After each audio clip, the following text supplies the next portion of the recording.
of people are asking this very simple question: what is truly going on with our gracious Majesty the Queen on her Platinum Jubilee year? And more importantly, why is she hitting and missing certain functions? Hi, good morning, Neil Sean here in the very heart of London, Parliament behind me.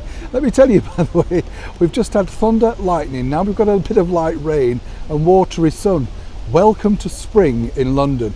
We are assured, of course, over the Platinum Jubilee weekend that it's going to be spectacular. I hope it is for those that are coming over. If not, bring a pack of mac, get a flask, make sure you've got a rain hood, because it's just never going to stop. Back as ever, though, to your breaking royal story of the day.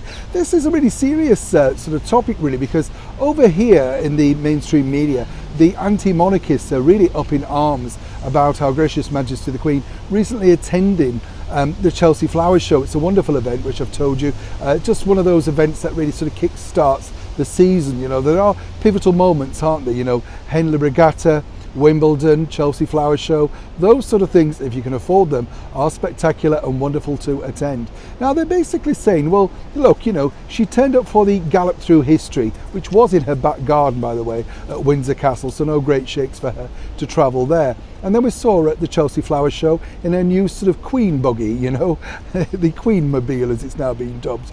Great fun, why not? What's interesting also now, though, is that people are saying, well, why couldn't she be bothered to turn up for the state opening of Parliament? Now, let me explain what I found out for you exclusively on this channel. There could be a bigger reason as to why Her Majesty the Queen did slightly decline to attend the state opening of Parliament. Of course, it's one of those pivotal moments in the royal calendar and in history. But of course, there is a bigger aspect to this. What Her Majesty the Queen is doing, rather cleverly, I believe, is introducing what will be the next reign, that of King Charles, and of course his Queen Consort Camilla.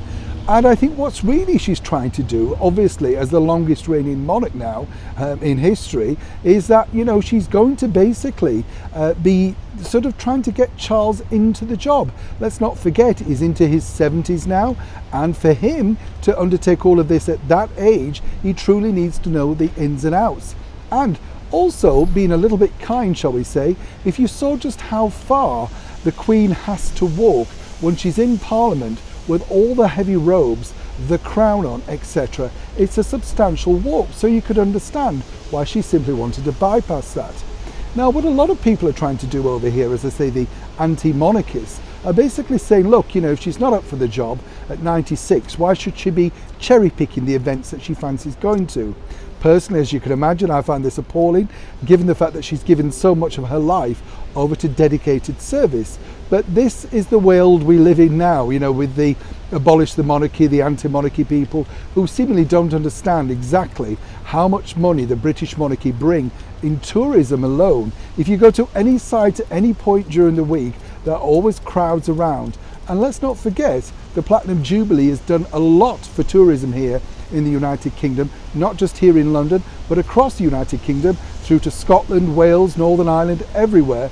People want to visit our glorious land. And that's all down to the fact that we have such a wonderful head of state in Her Majesty the Queen, who does so much without doing too much to promote it for us. So isn't it about time, truly, we cut this lady a little bit of slack and said thank you, rather than moaning on about the things that she simply can't, because of mobility issues, attend. As ever, I'd love to know what you think to this particular story, which is really gaining momentum over here in the United Kingdom. Neil Sean in the very heart of London.